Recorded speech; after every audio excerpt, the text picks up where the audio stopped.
Everyone, అందరూ ఎలా ఉన్నారు? ఈరోజు నేను మీ ముందుకు ఒక కొత్త రెసిపీతో మళ్ళీ వచ్చేసాను. ఇక్కడ నేను కడాయి పెట్టుకొని అందులోకి పోపు దినుసులు, వెల్లుల్లి, ఒక పచ్చిమిర్చి, ఒక ఎండుమిర్చి వేసుకున్నాను. ఆ తర్వాత అందులోకి ఎర్రగడ్డలు వేసాను. ఆ తర్వాత బీరకాయ కూడా యాడ్ చేశాను. ఆ తర్వాత మనం ఆ బీరకాయలోకి ఉప్పు మరియు పసుపు వేసి మంచిగా కలుపుకోవాలి. మంచిగా కలుపుకొని దానికి మూత పెట్టేయాలి. మూత పెట్టేస్తే మనకి బీరకాయలోని నీరు నుంచే బీరకాయ అనేది మగ్గుతుంది.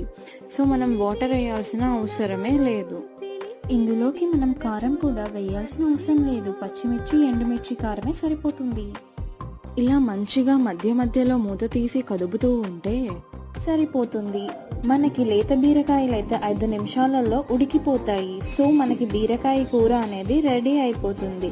మనం వేడి వేడి అన్నంలో కానీ చపాతీలో కానీ